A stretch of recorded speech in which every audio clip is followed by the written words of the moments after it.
everything started over. Okay, we're live now, but let me go to the page, pop up the chat. We're live now. Okay, see, there it is. Now the chat, you should be able to pop up the chat, right? Yeah, hold on. Let me click on the video first.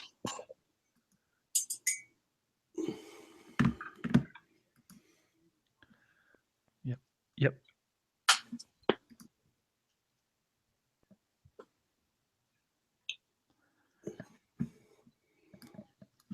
What's going on? The Jamming Model Works. Joe, what's happening, Joe? Joe's in the house. Okay. Did you get it popped up? Did it open? Yep, I got it. Now you should be able, like same thing. If B wants to go in there, he should be able. You guys should be able to moderate those comments also. You'll be able to see them. So if anybody's asking you questions, you'll be able to see them and answer them from there. Okie dokie. Yes, sir. All right, let me send Steve real quick, and then we'll start this all up. Go ahead, start it up, man. What's up, everybody? How's everybody doing? Let me stop my painting. What's going on, Richard? How are you, buddy? How's the travel been? Now that you're back on the bench. Good. Travel was good. Good to be home for sure. Holy guacamole. How you been? You know what? I have not been able to hit the bench all week, but today's the first day, like in 7-8 days, that I've been able to hit the bench. So Right. It's been a slow week for me, my friend. But I did spend some time online looking at some, hobby-related stuff. We'll touch on that in a little bit. But how are you, Gil? Doing pretty good, brother. Just been spending a lot of time with the grandson. Trying to. My daughter is doing a fundraiser for the people in the Sisseton-Wapton Reservation over in North Dakota. So she hits me with this thing yesterday about donating some artwork. So I'm like, yeah, no problem. But the kind of stuff I got here, people aren't going to want those kind of people are not going to want this kind of stuff. You know what I'm saying? Right. So I was online yesterday looking. I put a word out to some people on the pages, Chris Cortell and a bunch of other guys. They sent me some links where I could find some Native American resin busts. So I got a couple of weeks to paint 2 of them. She's going to auction them off. And then what they do with that money is there's the people of, whether you like it or not, the DAPL, the pipeline. Yep. They're fighting the pipeline, but they also use that money like for coats and food and stuff for those people on the reservation. So I was like, gee, she needs it by the middle of March. And I'm like, gee, the way I paint, you want something that quick? So yeah, I'm going to have to put everything off to the side and do that. But other than that, man, pretty cool. I got a really, I did a video, guys. I don't know if you guys saw it. I know you guys have been busy. You were in Canada, Rich. Yeah. And B, he's been pretty busy. If you guys don't know, today, because B being the kind of person he is, he gives all the staff there roses. What'd you do? 700 of them, right, bro? Yeah, 700 of them, man. We've been doing it for like the past 12 years. So every Valentine's Day. It actually started out where we would give folks like a chocolate rose, but then it just evolved into us buying 500 to 700 roses every year. So what we do is that we just buy the roses straight from the floral supplier. So we're not, and then we buy all the supplies from our from some of the vendors that we use already, and then we just spend a day with all the with the supervisors and the managers, just go ahead and start putting them together. So we have a nice event as people are going home. We're giving out the roses, taking pictures. So it's a good thing. It's one of the small things that sometimes companies can do, and it makes a big difference. Yeah. Well, it does, man, because it shows you appreciate them by just even that small little gesture. You're giving them something that makes them feel appreciated. Yeah. Yeah. So I was watching that, and I'm thinking, well, these guys have been busy here. So I did that video of this piece from these guys right here, Chad Elliott over at Sharpen Air, and it's a needle sharpener, for your airbrush needles. So later on, we'll talk about that too, because there's some things that I've neglected to mention in that video, because I was excited messing with it, Mm-hmm. So I will talk about that a little bit more of that, and A few other things here and there, just talk about. I've got some shout outs here I'd like to give out. I said last time that on a video that I think it's time that, I and I know you guys will agree with me. There's some really good talent out there, guys. And some of these cats aren't getting the recognition. So maybe with our little bit of small little influence that we got, we can help somebody, get some little recognition there. So Steve was with us. I don't know if he's going to be his computer kind of malfunction. So I don't know if he's going to make it. I know he's rebooting, so we'll see if he can make it. But yeah, he's trying to get it back up. So anyway, so other than that, what do you guys have been up to? I know B, you said there he is. There's the man himself. He had to reboot. So we're just talking here, Steve. So how has your week been going, brother? What you been up to? Oh, it's been a busy week. Lots of honeydews, nothing to do with the hobby, just the wife having me do things around the house that I've been delaying for years. Just getting a lot done, huh? Yeah, and then on the side there, I've been getting my my workshop organized, getting it so I can actually start doing some airbrushing now and use the airbrushes that I've bought in the past. Yeah, we'll discuss what you did with those other ones, how you were trying to shoot a certain primer through a certain airbrush and it just wouldn't work, So, right. Yeah, we'll get into that a little bit later. So,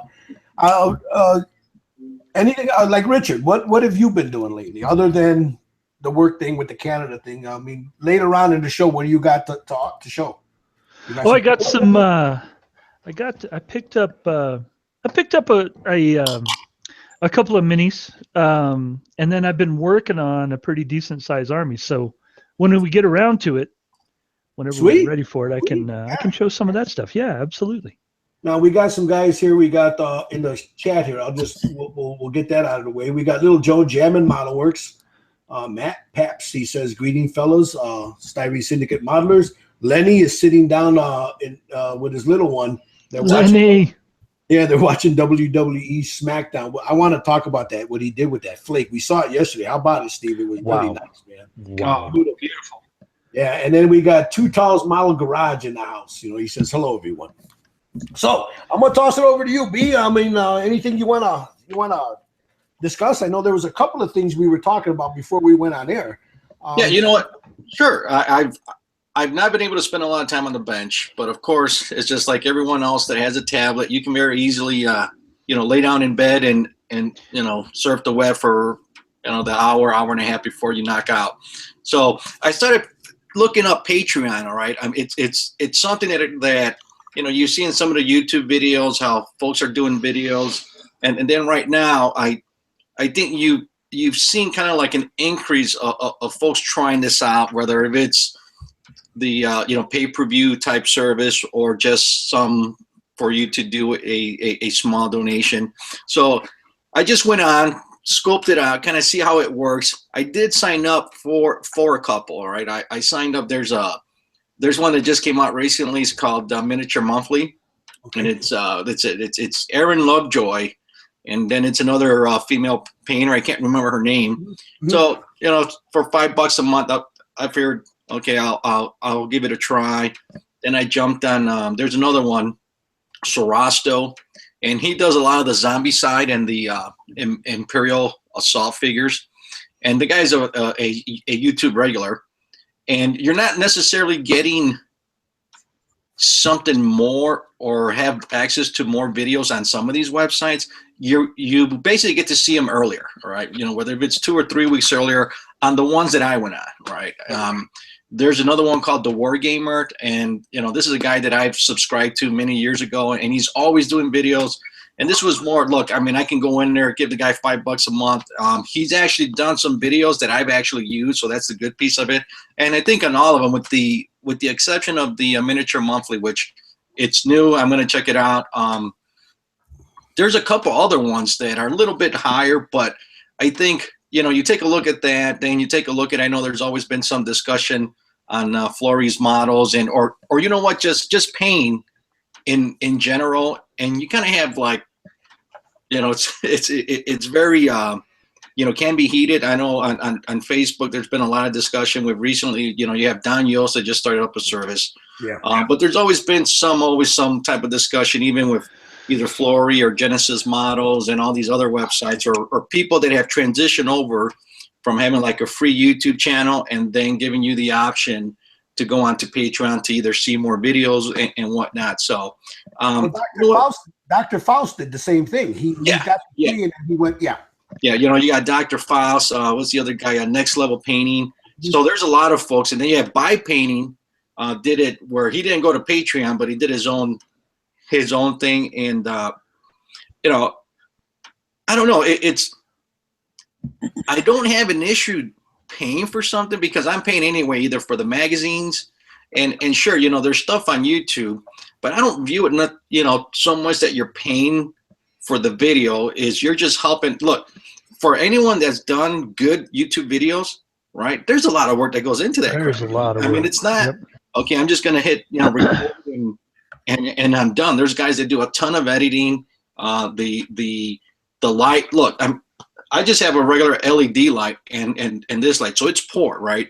Mm-hmm. But these guys are, you know, they're getting up very up close. You know, they're doing a lot of things that take time. They take, you know, takes energy, takes money. So I mean, as long as it's reasonable, I don't have an issue paying a couple bucks. It's the same that I would pay for a magazine. You know what I mean? But I got on 4 of them. So far, I do like what I see. They're not expensive. You know, like I said, there's 2 of them. I went in there for like $5 a month, and then the other ones are like $1 an episode. You know that they do. So it's not bad at all. Now with Aaron's, I know who Aaron is, and the girl, I can't think of her name right now. And that's like Elizabeth or something like that. I mean, I got to check. I don't have I know Aaron Lovejoy's work is good. I know her work because I've seen her work at Gen Con when I was there that one year. And then if you look online, you'll see her stuff. I think it's in the, they have a hangout that they do, you know, and you could see, you know, sometimes they're in their you know, but, you know, stuff like that, man, I can, you know, for me, because I'm learning from these people, the $5 isn't bad, you know. What do you think, Richard? Steve? What do you think, Steve? No, you know, $5. I mean, really, oh my God, I waste more than that, you know, just getting something to eat sometimes, right? Mm-hmm. So, I mean, at least if you enjoy it, and just like what B said, right? And you've said it too, and Steve said it. I mean, if you enjoy the content, if you're getting something out of it, man, I don't mind helping folks out because it is a pain in the ass to make these videos. Yeah. It's not easy, you know. I mean, if it was easy, literally everybody on the planet would be doing it, and it seems like everybody on the planet's doing it sometimes, but that's not true, right? Because there's a lot of people that don't. Yeah. And part of it is because of the investment that you have to put into it. I mean, you got to put multiple cameras and, you know, all that lighting, and just like B was saying, you know, I mean, it's and then after that, it's the editing. So yeah, man, $5, that's cheap. What do you think, Steve? Yeah, I mean, initially, years ago, I went into a few of the pay for sites, forums and stuff like that, and to me, it was worth it because I was trying to learn the skill back, try to learn my way back into the hobby and learn how to do certain things. So it was worth it to me. But after a while, that kind of got old, you know. And then I found out there's lots of free stuff out there on YouTube. So, but I'm with B. I mean, if it's something that you're interested in and it's worth it, then I would pay for it. Yeah. Yeah. My whole thing is always been, look. Yeah, you got a lot of free content out there. There's a lot of it that's free out there. But if you're paying to watch somebody tell you exactly, you know, like say I don't know, what is it, an hour be? Their videos, I think, would be about an hour, half hour or something like that? It varies. And for the most part, there's different channels like on the ones that I've seen that are typically longer are the ones such as like Next Level Painting tends to be longer. Then the other ones are just very similar to where, okay, I'm going to paint this color and I'm going to lay it on here. And then once it gives you like a good example, then it fast forwards off to the next color and whatnot, which, I would say probably like an average, they're going to be from 10 to 15 minutes.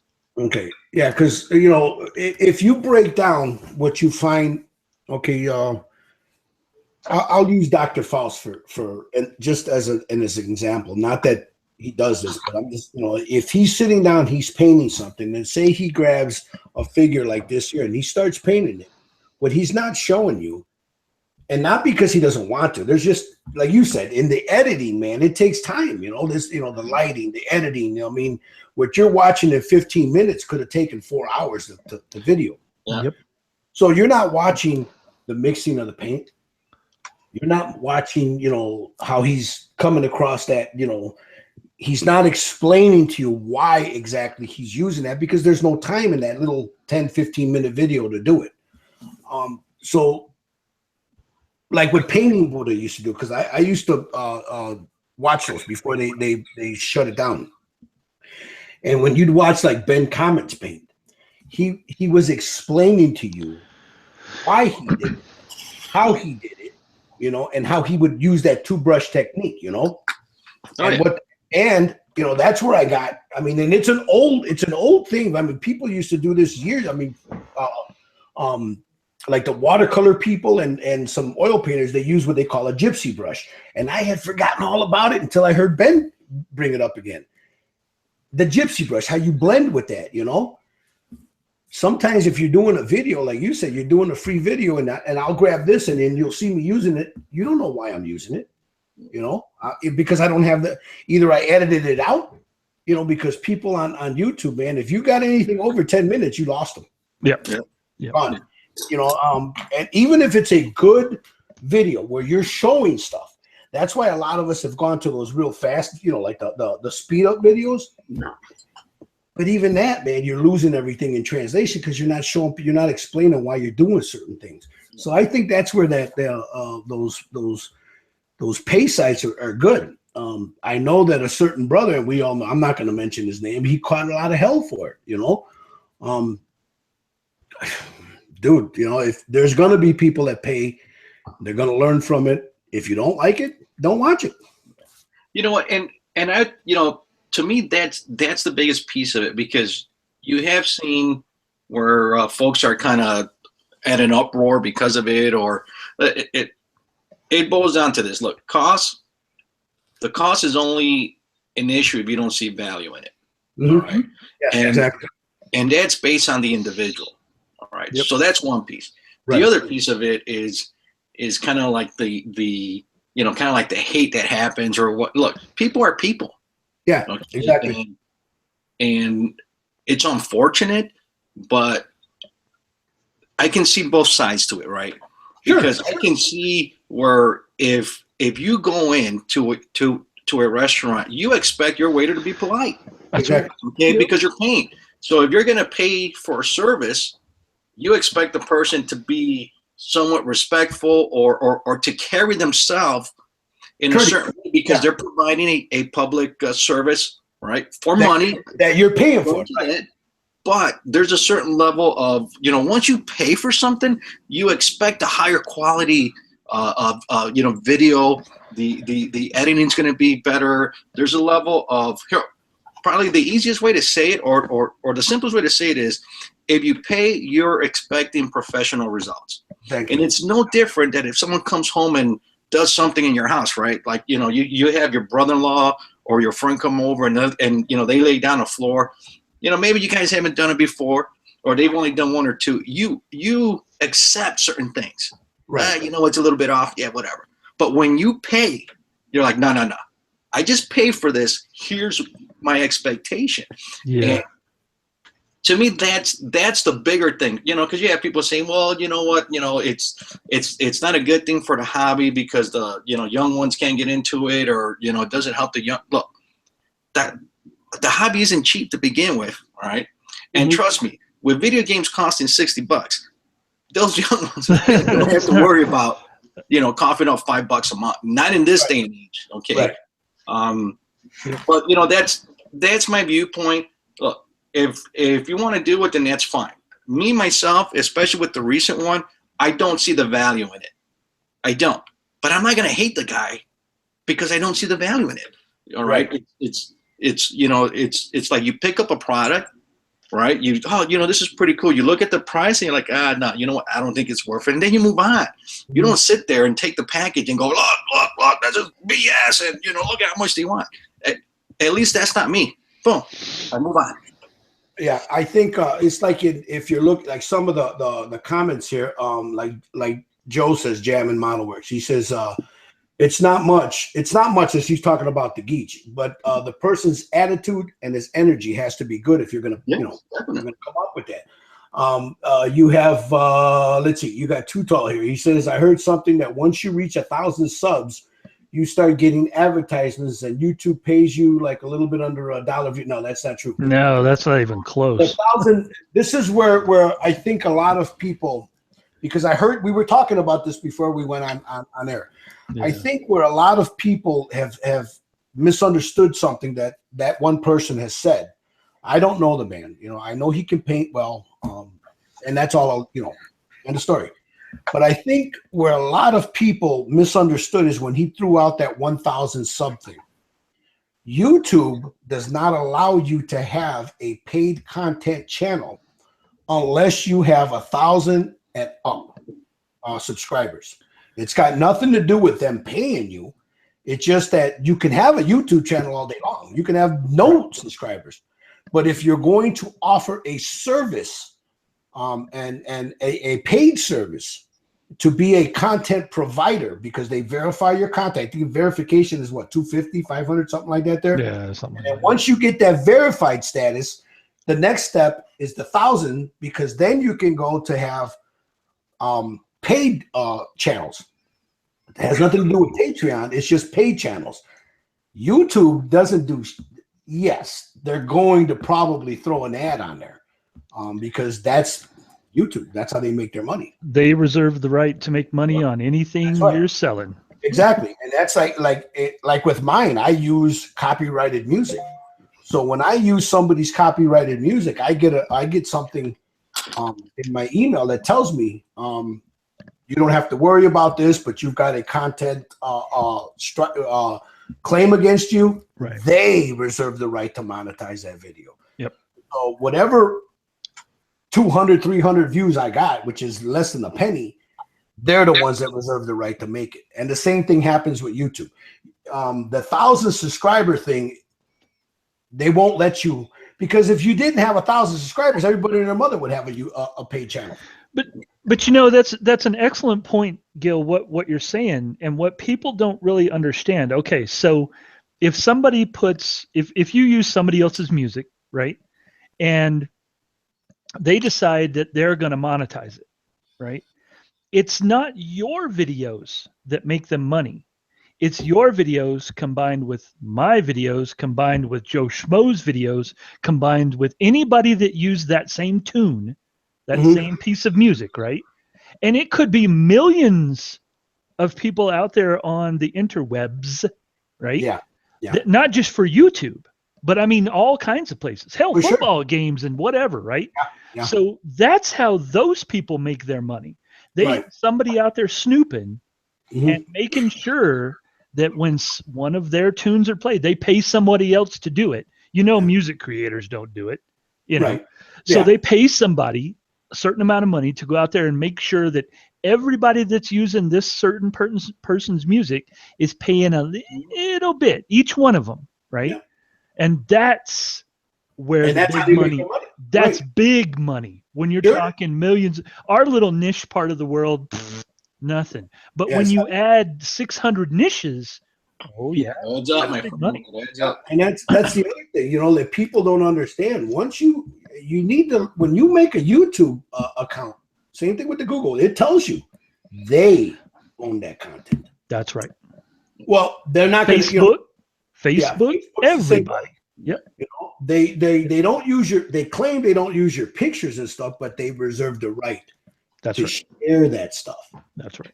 You can bitch and moan all you want and then stop it, but they reserve the right to use your stuff. That's right. And that is the trade-off for having that free service. Because how do you think YouTube makes their money? That's how they make their money, with their ads and your content. Yep. You know, so that 1,000 subscriber thing, you know, I was explaining it to a few people the other day, and then we talked a little bit about it last night in our hangout. It was misunderstood that it would be like me saying, look, I'm going to make a paid channel. Well, I have over 1,000 subscribers, so I don't have to go through all that nonsense. But if I started a new channel, I can't do it unless I have 1,000 subscribers, and then they allow me to, you know, make that certain channel a paid channel. You know, so that's how that works. And Now, then once you get the 1,000 subscribers, you get to make this much money. You're not going to make. I mean, I know guys that have. I know people that got 10,000 subscribers, and at the end of the year, they get $100. Right. A whooping $100. That's it. If that. That's it. And then the government, if they're here in the U.S., the government gives you a little slice of that $100. That's because. And I would add to this one too is listen, for someone to make money on YouTube, I mean, you got to have over millions of subscribers, and the reality is there's no one in the hobby that's going to hit that number. No. Okay. And you know, I can see some of like the more viewed channels topping off at you know at maybe 20 to 30,000. But remember, those are the one-offs. Okay. Yep. In general, you know, YouTube was not used by the hobby or by the hobbyists to make money. It started off as sharing your hobby with others. And I think that's where some people have kind of like really gotten pissed because, you know, they still feel that. And now that you have these folks that are charging, but the reality is going to be like what we talked about, you know, it's your choice. It shouldn't be a debate. It should be just like anything else, right? So like if you don't like Burger King, you're not getting into a discussion about why you hate Burger King. You just don't go and you move out. Yeah, you just don't do it. Yeah, and you know, that's what I would like to see here. But again, you know, that's how I view it. Everyone is entitled to their opinion. If I go to Subway and the guy making the sandwich is rude to me, yeah, I'm going to be pissed, and I'm not going to, you know, I'm not going to pay for that sandwich. I'm going to walk away and I'm not going to go back. Yeah, I mean, it's like you're saying, B. If I'm paying for a service, I want to be treated as a paying customer. Yes, that's right. Number one. Number two, I want to know that content is worth the $3 to the $10 to the $20 that I'm paying a month for that content. Can I find the same content for free? Yes. Am I going to learn some other things that I wouldn't learn? Maybe. You know, but that's, you know, that, like you said, if I don't like chocolate chip cookies, I'm not going to throw them at people and say, look, there's chocolate chips in these cookies and blah, blah, and tell you they're charging me for this nonsense. I'm just not going to buy the damn thing. Yeah. You know? Right. And look, there are people out there, and I've talked to a lot of them that like the figure painting part of that, so they want to learn from these people, you know? Yep. Same thing with like Boyd Tretworks. I mean, I'm sure if he were to put up a paid content channel and showed people how he wired up those things, he'd have a following on it because they're learning from the guy. The same thing with Cranky, if he were to do it, or Yoast or whoever else. There's always going to be somebody that's going to pay to learn it. But how long can you sustain that? You know? Yeah, and you know what? And I don't think it's much long because remember the you know, this hobby, better yet, you know, take a look at who was around 2 years ago from a YouTube modeling community standpoint, all right?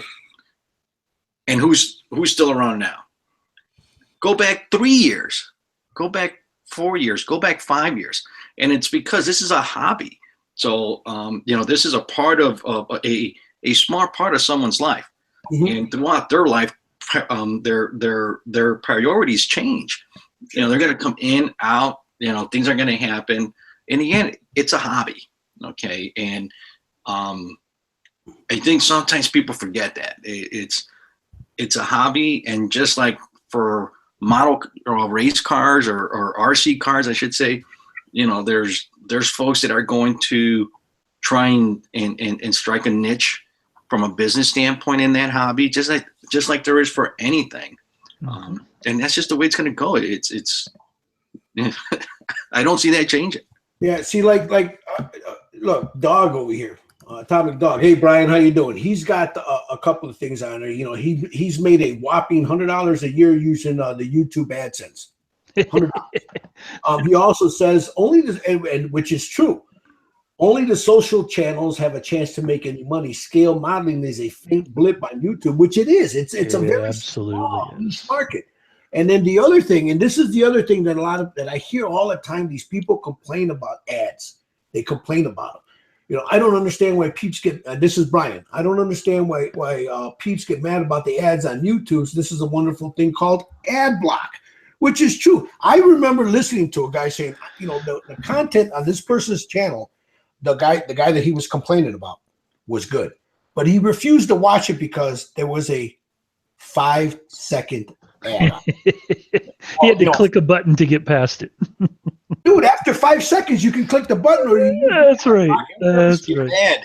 But this stuff was so pissed off that this person had the temerity to have an ad on his channel. Well, look, dudes, I mean, not everybody has the money to buy shit. You know, those little ads are not generating a lot of money for people. Like B just said, I mean, and Brian said here, this scale modeling is tiny compared to like some of those. You get those videos where people are busting themselves in the head with a board, ha ha ha, ha, and they get million views because people want to see the stupidity of somebody hitting themselves in the head with a board. Yeah. That's what makes, you know, those social sites are the ones. Wait a minute, wait. That makes me wonder if I'm in the wrong hobby now. Yeah, but you know what? To get back to the free stuff, yes, there's a lot of it out there. Me personally, like you guys, there's a few of you out here, you know, and people watching. I don't mind doing it because what I learned from people like the guys that are sitting here. So I'm more than happy to put it back out there. There's nothing that I have here that's a secret. But you know what? You know, there are other things I do on the side that I don't show. And if I were to show them, you know what? Maybe there would be a way to make a little bit of money to help me pay for because this shit ain't cheap, guys. We all know that. It ain't cheap. A good HD camera, you're looking at $100. Yep. You want to have 3 or 4 of them showing down here to show different angles, you're looking at $300-400 right there. A good computer, a good laptop, yep. $1,000 on the small end, a good one. Right. You know. Now you're talking about lights. These lights aren't cheap. $125 a light. You know, so now you're talking about a hell of a lot of light. Now and then tools and then paint. Man, I'm into the thousands here, man. You know, but that's my hobby. That's what I love to do. So if somebody can make a few dollars on it, God bless them, as long as they're giving out something that somebody can learn from. That's my thing, you know. And I'm, you know, you guys feel the same way, right? Yep. Yeah, like I said, I mean, I don't mind paying if I believe the value is there. Just like with anything. So some sites I don't pay for, some I do. Yeah, like Steve, I think you feel the same way, right? If as long as you're getting value out of it, right? Yeah, exactly. You know, and I'm not promoting the pay sites. Believe me, like my site, I'm always going to keep it free. As far as I know, I'm not going to monetize it. I'm not going to get paid for advertisements and all that. But you know, like B says, if you feel like that it's information that you need and it's modeling skills that you're trying to develop, well, you know, why not? Why not pay for it? I don't have any problems with that at all. I mean, you don't have a problem buying a magazine, right? Exactly. I've been slowing down on that too because that can get expensive. For sure. I'd rather buy a model kit, you know, than I want to, for all of you guys out there that don't know, I mean, everybody knows who Steve is. Steve, his page is Scale Model Kit Review. If you're not, subscribe to it, please, guys. Subscribe to a Scale Model Kit Review. I think this, you know, he don't talk about it, but I think Steve is probably living on a pile of his house is built on styrene, you know. But he don't talk about it. But the man knows his stuff. The same thing would be. These are guys. These are the people. If I don't know what kit, I talk to these guys. You know, Richard with the Warhammer. If I don't know Warhammer, you got Richard and Steve. I'm sorry, Richard and Baltazar.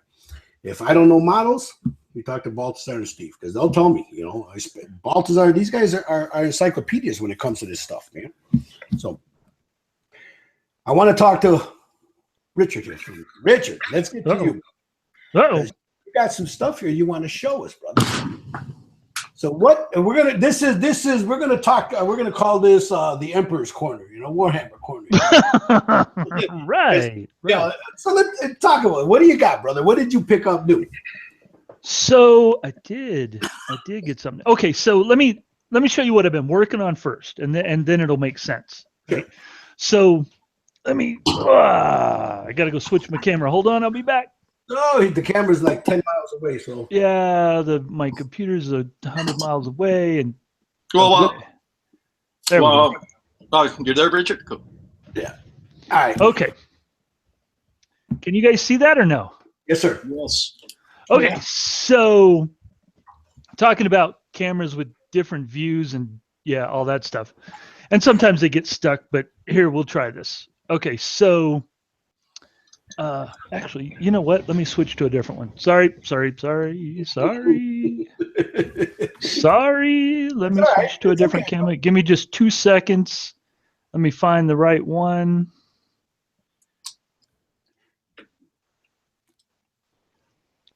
There's one view that's my close-up view that I want to. How many monitors you got in that room? Monitors? I have 3. Okay.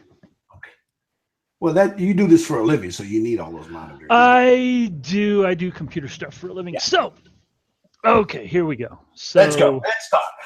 Yeah. So this is the stuff that I've been working on, and it's a 40K army, and 40K is a game that you play on a tabletop, and it has rules and stuff like that. And we kind of went over some of that in the last big hangout we had that I was in this country for. So anyway, so what I've been working on is these guys, right? And these are the jump troops that I made out of the new bodies, but I had extra stuff laying around, like these jump packs, right? Mm-hmm. Pardon me. I did a whole lot of this work on the hangout, which I'll be doing a bunch more, after we're done with the hangout, right? But anyway, so now there's the squads have sergeants. Let me back that guy up so you can see him. Now, do they all have jump packs? No, just this squad. A certain squad. Okay. Right. Just this squad has jump packs, right? So if we move those aside just a little bit, these guys are the sergeants for the other squads, right? Mm-hmm. So they're a little bit different. They got these big power fists. The power fists are like a can opener with a tank, right? So as you swing around and you look at some more of the army, right? You've got more heavy weapons guys. And really the biggest thing that I have to do tonight is I got to put heads on them. Right. Right. So as you pan around, you get to see a whole bunch of the army, right? Now, is that the full army, or is there going to be more added to that? As far as the actual the knights or the Oh yeah, there's a lot more. There's piles of stuff over here. Oh, okay. Yeah, that you got to add, right? But what I got today, what I went and picked up today was a new piece, a new couple of guys for the army, right? And that's these guys. Whoa, those are cool. Now those are the same guys that came in the Battle of Calf set, right? Yes, exactly. Which I have that set, but I needed more leader dudes. There you go. Right? You got to have a command structure in place, man. That's right. So you got to have command guys to go with the rest of the army. So these guys, I might work on tonight. We'll see. We'll see if I get there. But pick these guys up today. So soon we'll be unboxing those guys and playing with them. But yeah, so as you're building stuff, you start to collect spare parts, right? Mhm. So a lot of this stuff. Look at those cool masks, man. Those cool skulls. Yeah, so those things I'm going to put on the Terminators. Those are cool. Where'd those come out of? I mean, did they come out of another army?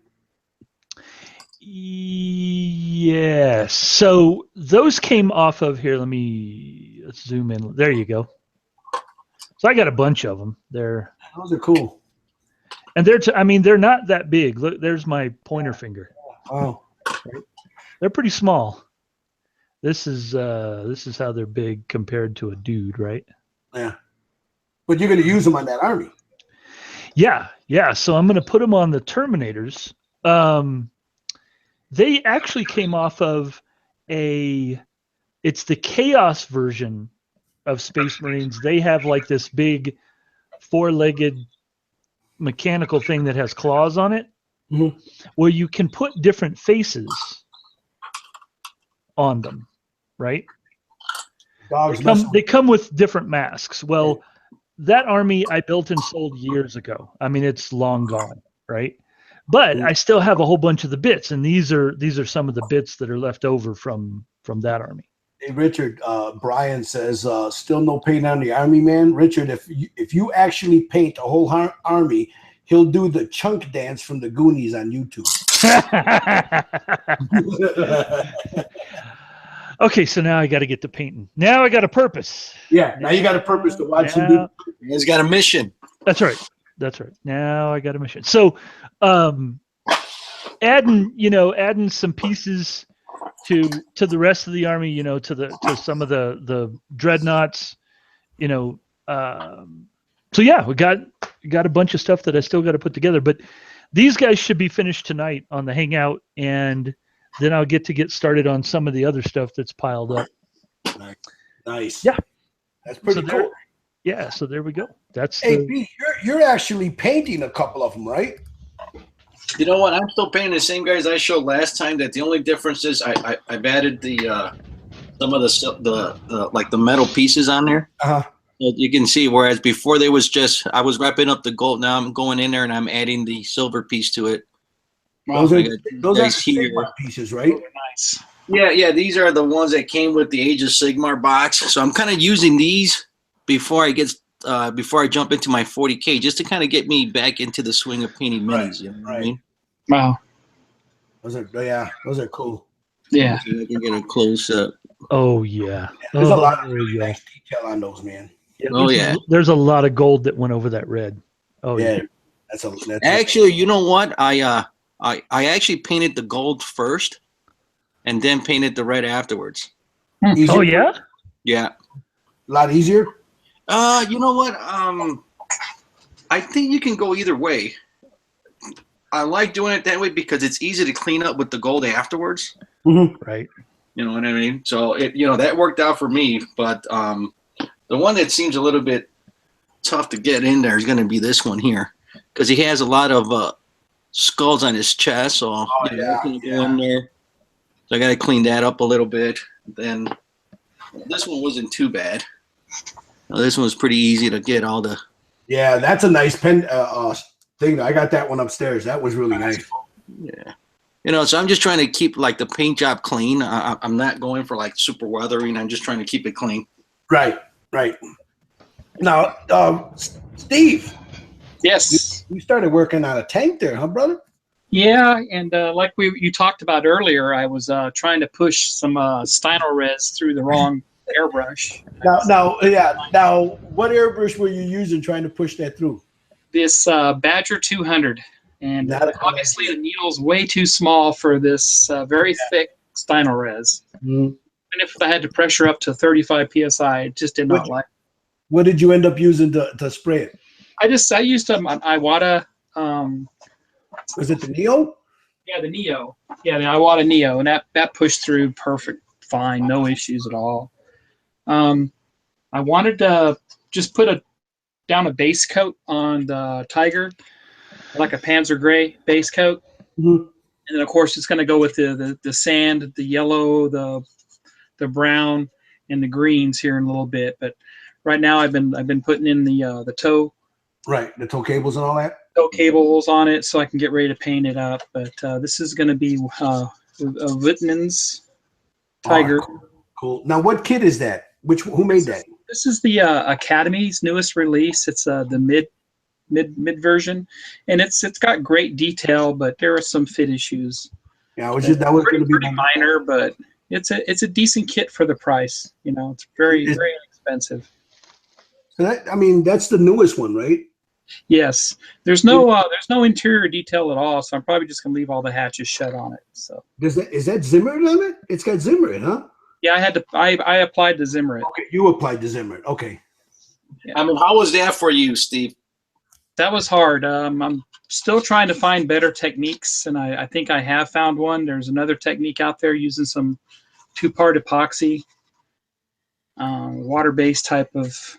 Well, what did you use on that one? I used. I can show you. Sure.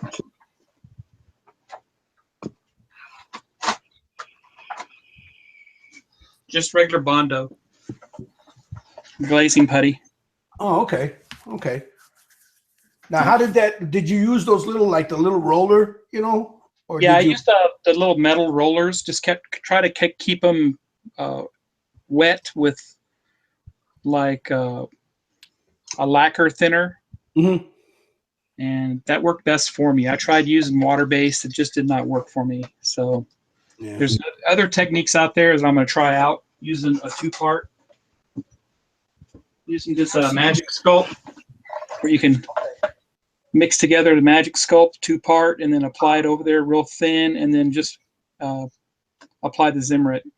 I got a question now. I've never used it. I use the Aves. Is that almost similar to the Aves? I assume it is. This is all water-based. It is. Aves. Yeah. So. It is, B? Yeah.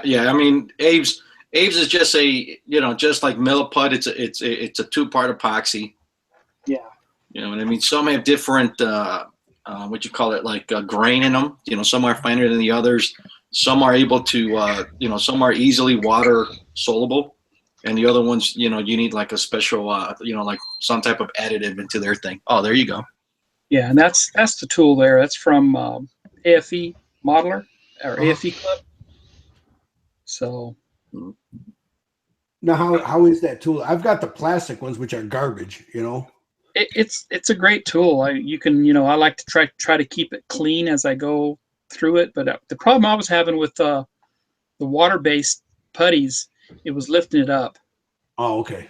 So you need to have something that will stick to it and not come up when you're rolling this across it. Now they come in different sizes, right? Those rollers. Yes. And then I have the plastic ones too, the ones you can just dot. Yeah, those are the ones I got. Yeah. Yeah. So. Okay. Cool. Sweet. Where did you keep an eye on the comments? Yeah, I got it here. We got let's see. Minnie. Hey, what's up, Minnie? Minnie, Mr. Minnie just says, if you pay me, Gil, I'll beat myself over every other day if it's profitable. He hit himself in the head with a board every other day. Okay, I thought he was talking something else, because it's like, what, I kind of do that already every other day. Yeah, there you go. Too Tall's Mala Garage says, of course, I'm pretty sure my average kit. We were talking about how much you got into the hobby. He says, I'm pretty sure my average kit cost and supplies and whatnot. I'm pretty sure I have at least about $2,500 or $3,000, and that's on the low end, dude. Yeah, there's guys in there got them. Poof. Yeah, Trust me, man. I know. Yeah, I mean, like B and some of these other. Look, I mean, I'm sure Rich, Steve, but just in those little things that you just saw Richard get in there, you've been doing that for how long, Richard? 30+ years. So there's a significant investment in those. There's a little bit. Yeah. There is a little bit. And when you build an army and then you sell it, you never get your time and effort out of it. It just, yeah. And you're never really going to get what you paid for it either. Well, if you're lucky, you can get what you paid. If it's painted, you can bet, you can get what you paid, but you never get what it's worth. You never get what it's worth. Exactly. That's exactly what it is, man. I wanted to show this thing here before we move on. There's this little tool that I had talked to a guy by the name of Chad Elliott. Now, again, I was talking about in the video earlier that we had let me move this camera over so you guys can see it. It's from a company called Sharpen Air.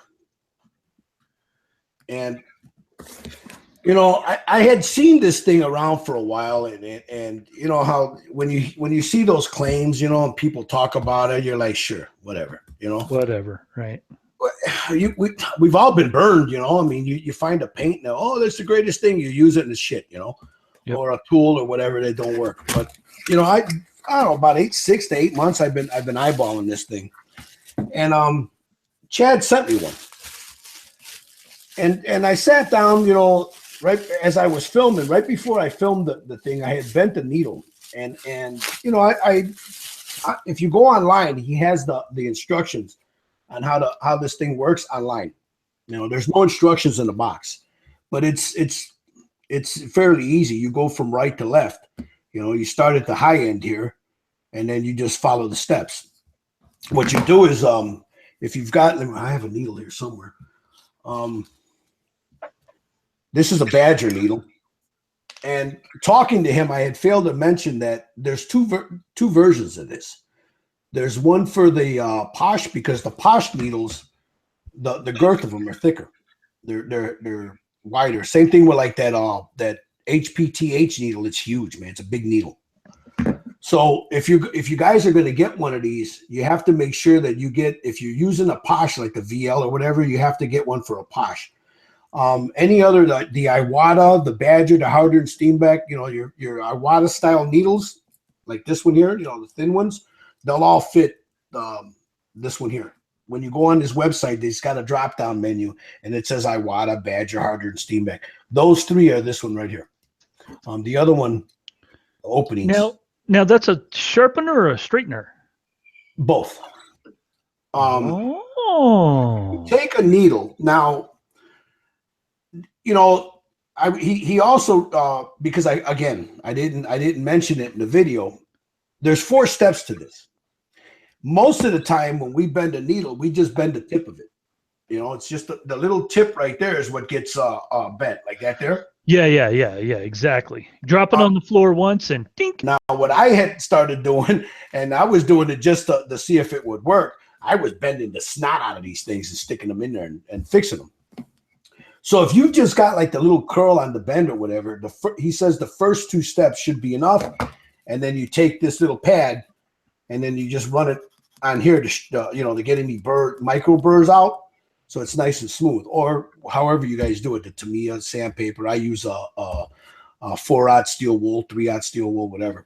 But you see that little bend in there, you know, it's stupid light. You know, I'm trying to. There's a stupid light. Oh yeah, there's a pretty. See, there's a small bend in that right now, and that's usually what ends up happening. You get those little bitty bends like that in there. Yeah. I see it. Yeah.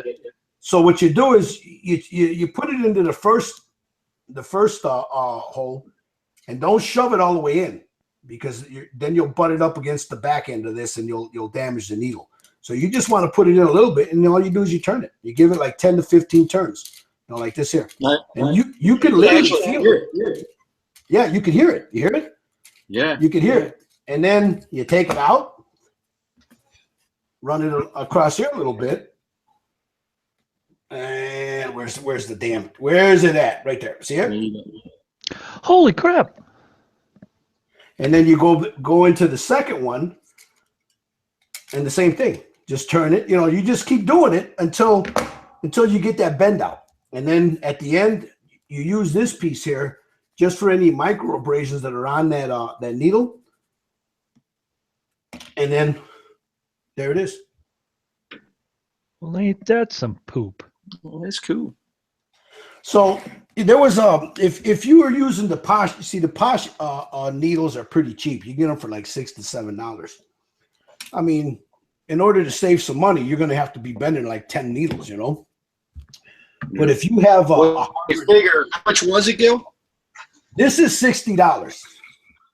Okay, so right off the bat, you know, you got to bend at least 5 needles. Right. and whatever lifetime you're, that you spend on a hobby to pay for itself, right? Yes. Now, what I did was in the video, I said 3 needles because I was referring to micron needles. Mm-hmm. Now, micron needles are anywhere from $21 to $24, man. So those are the ones that I'm afraid to bend, because them suckers, man, you bend that needle, man, you're looking at $22 a pop, and that's before shipping, Yeah. But if you airbrush a lot, and I'm forever, I always take the cap off. I don't like airbrushing with those damn caps, so I'll pull them off.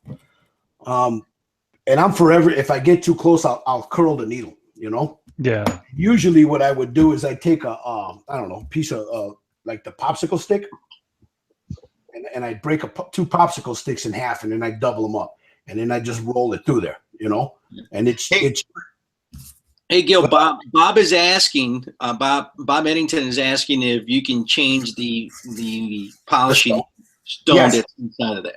Yes, you can take it apart.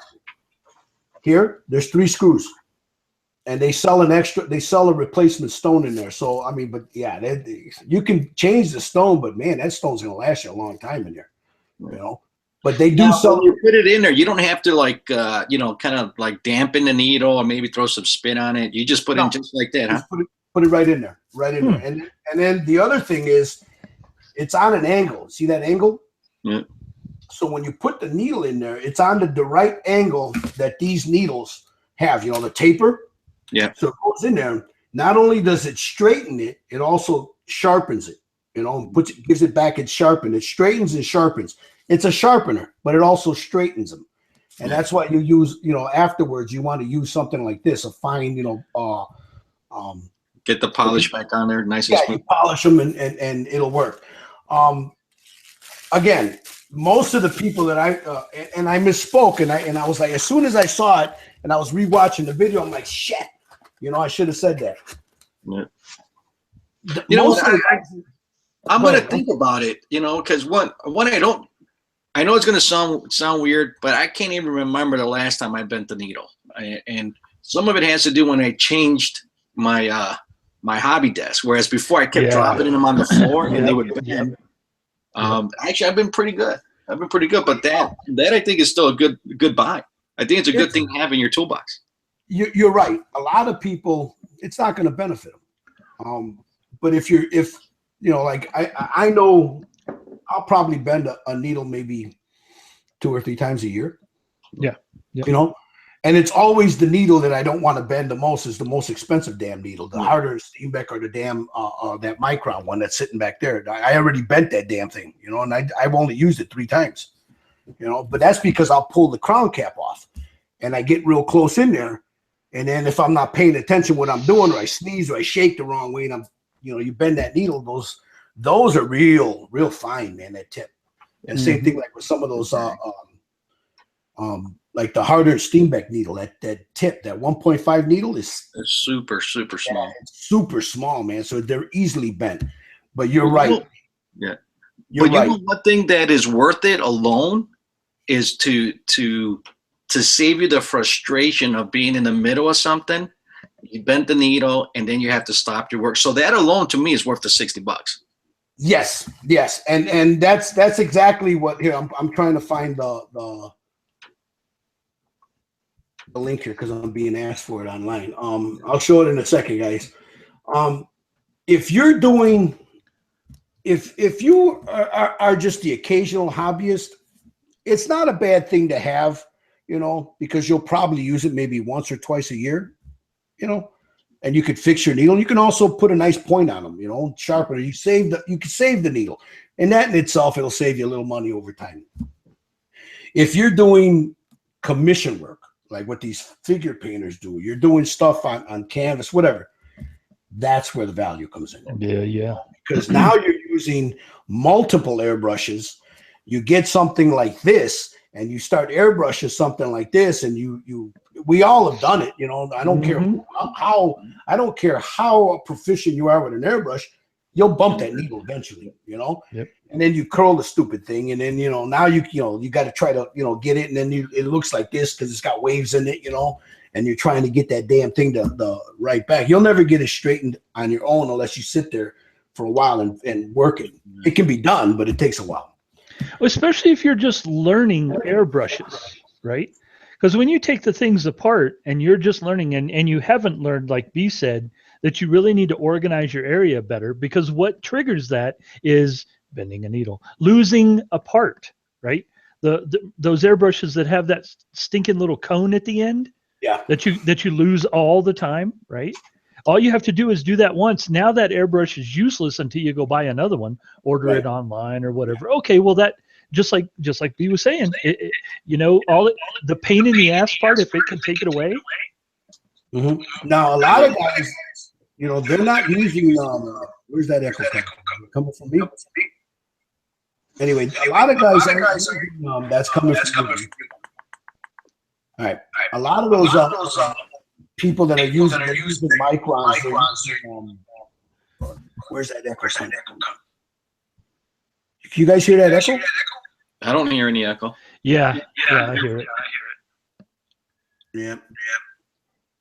I'm gonna hold on a second, B. I'm just gonna mute you just a second because I think it's your green is going up and down. You know what? I had the chat. Let me turn it off. All right. But I have it on mute. But here, all right. I just turned it off. All right. Yeah. Nope, it's still there. I think the YouTube video's on. No, I just turned it off. Did you? Yeah. Yeah. Anyway, what I was saying, it's coming real bad. Mute him for just a second. All right. What I was saying was, a lot of guys, if you're talking this, I'm talking to a lot of people that are using the Harder Steenbeck, the HPT or CH, or a lot of these guys are buying these that Pro Convoy, that Mr. Hobby, that Pro Convoy. It's that it's the Iwata, but not it's the Micron, but not a Micron at a third of the price. Those needles are expensive, bro. Yeah, you bump two or three of those needles, you're going to be a angry SOB. Especially when you can only get them at, like that Mr. Hobby, that Pro Convoy. You can use Iwata needles because that's all it is. It's a Micron, but doesn't look like a Micron. But that needle look it up at Coast Airbrush, online, at Blix. They're $22 a piece, and that's without the cone. And some of these people aren't selling you just the needle. Those Microns, they'll sell you the needle and the nozzle. Right. So now they get you with that. They put the nozzle in there. Now they're selling you the needle because they're claiming that the nozzle is tapered just for that needle. So they can get expensive, man. They can get expensive. So I see value in it. I've already used it. I've used it like 5 or 6 times already, straightening out some needles. So for me, the guy sent me one. I think it's a value, but I use airbrushes a lot. If you've got one airbrush and you're only using it 3 or 4 times a year, 5 times a year, I don't know. Now I'm going to show the link real quick here for those guys that want to see it. I'm going to put the link up here. Let me go to that link. There it is. There's the link, guys. It's called sharpenair.com. When you go down and you order it, here it is right here. It's going to ask you the model type right here. And then you put that drop-down menu. You've got Iwata, Posh, Badger, the Bliss Dagger. I believe that the Bliss, now it's been years since I've used one, so I don't know for sure. But I know that Posh has the big needles. So if you don't use a Posh and all you're using is an Iwata or a Badger or something with a similar size needle, you want to go with either that one or that one because it's the same one. They're the same thing. The Iwata, the Badger, they're the same, machine.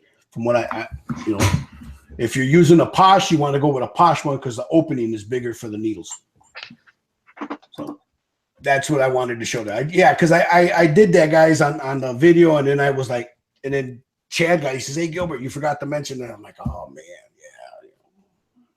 yeah." You get all excited messing with something, So anyway, unmute. I'm gonna unmute the B right now. Hold on. See if that's gone. let's see, B. No, he's got to unmute himself. Oh yeah. Yeah. There we go. All right. So have you guys looked at anybody online? Anybody catch your eye online? You know what? I wouldn't say that no one knew. I have been watching the scale modeling channel. All right, he's been doing a lot of cars. I like the way that he kind of phases in all the different episodes on certain things that he's doing. So, but for the most part, man, like I said, it's been a busy week for me, and haven't really had a lot of time to get anything hobby related outside of going on Patreon and taking a look there. Yeah, I'm gonna. You know what? I've been thinking about that Lovejoy's channel. I mean, I'm subscribed to his Facebook thing, but I didn't get on their Patreon. I'm interested to hear what you think about it, B. Yeah. Before I pull the trigger on that. How about you, Richard? Anything cool? You see anything cool that you want to talk about? Well, this week I was gone, and it was a whole lot of late hours working, so I really haven't had a chance to catch up on stuff on the interwebs. Cool. Steve? I've been watching a lot of Andy's hobby headquarters. Building that Tiger, he's got a lot of videos up. I think he puts up probably a build twice or 3 times a week on there. So, I met him. He's out of Glendale, Arizona. I went into his shop. Really nice guy. He's just very down to earth and friendly person. So if you get a chance, check out Andy's Hobby Headquarters. He's got a great channel going on. Awesome. Now I've got I had to mute you, B. I think your mic is acting up, but I'll unmute you in a second. I had to I'm sorry, guys. Sorry about that, B. There's a couple of people here that I want to give some shout outs to. There's a few car builders and a few other guys, but let me share them with you real quick here. I'll start with this cat right here. Can you guys see that? This brother right here, Vision 124, George. This kid, man. I say kid because he sounds young to me, but he does some really nice work. So I also follow him on Instagram. So if you guys, these guys, we don't spotlight a lot of car guys here, but I want to start doing that. This cat right here is pretty good. There's another guy here. This cat right here, he's part of the Styrene Syndicate, and I follow him a lot too. This is Bravo Painter. He does some really good work, guys. He's got some tutorials on here of some things he does. He's also got some of his work. Damn good painter, man. You guys check him out. This brother right here, well, most of us know who he is. Benny McAttack, his Australian brother here. He's been quiet for a while, but he's back, and you guys ought to check out this V-Rat he's doing. He's doing this Humvee rat rod. So far, it's looking. I'm telling you, man, the thing is looking sweet, man. You guys got to check that out, man. And then last but not least, guys, this brother right here. This is a fellow Chicagoan. His name is James Wappel. He does live Facebook. He's got a Facebook page. I don't have it up right now, but I can always link to it on the Facebook page, or later on I'll put the link on here. But this brother here is an excellent painter, James Wappel. He's gotten into like the armor, that the stuff like that Jamie has, those little for bolt action and stuff like that there. And he's doing them in oils, all oils, and they're damn fine work, man. So I just wanted to give these guys a shout out, man. We'll go back. This is George over at Vision 124. You have this brother here, this painter here, Bravo Painter. Of course, you got Benny McAttack, our brother from down under there. And last but not least, we got this painter here, James Wappel. Try to do that. I'm gonna look into. There's some. Come on, stupid thing. Look into some war gamers and some sci-fi guys later on, man. Don't do it. No, I'm gonna let you do it. You're the war gamer guy. You're the Emperor's Corner, man. That's Emperor's Corner. Richard's Emperor's Corner. Emperor's Child. So, all right, B, unmute yourself. I'm sorry, brother. So is there anything else you guys want to rap about, man, before we get we close this off, get to some of these questions here and move on? No, I think we're good. I mean, at least for mine, I'm good. I want to let me go over here to some of these we have in the house. Okay, I'll just we got Joe driving models, Matt Pabst, Lenny Buckley, John Moore, scale model. What's up, John? Bobby. Two Talls Model Car Garage, John Cole. He also says, when talking about the thing about paid channels, he says, I share my knowledge when you get paid. Really just helping someone.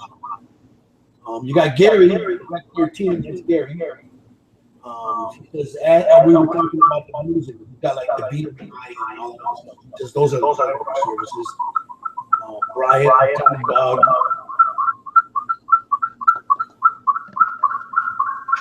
Nice. Now I hear the echo. Yeah. That's you, B. That's a whole lot of feedback. All right. Yeah. Like it's gone now, huh? Yeah. It's coming and going now. We got Brian. We got Mr. Mini Dreams, of course. Let's see, John Moore, Dad. Coach, 777. He's in the house. Let's see. And 3B scale modeling. Josh, that's another cat that's doing pretty good with his figure painting. And Dragon Speed Shop. All right, guys. You said Josh. Josh was watching. Yeah, Josh. Hey, Josh, if you hear me, PM me your address. I'm going to send you something. There you go. Don't forget, Josh. Josh. We were talking about all kinds of stuff. Dragon Speed Shop. All right, guys. If there's nothing else, we'll go ahead and call this on the night, and then start with our hangout. You guys think? I'm down. All right. I'd like to thank on behalf of these brothers right here. We got the Basement Modeler. You guys check him out. He's got a YouTube channel. The Basement Modeler. You have Richard Castworks. You know, Richard, that's your whole thing right there. Of course, Kit Review. That's good. You guys know. So you guys stick around. Give us about 5-10 minutes. Let me get a new hangout running here. Whoa. Hold on, B. Okay, sorry about that, B. I'm going to start a new hangout here. The links will be up on the Styrene Syndicate Google Plus page, League of Extraordinary Spoon Cutters Google Plus page, and on both the Facebook pages if you guys want to join. So, anything else, guys? Nope. Thank you for watching, guys. We'll see you guys in 2 weeks, man. You guys have a good one. Peace. Peace. See you.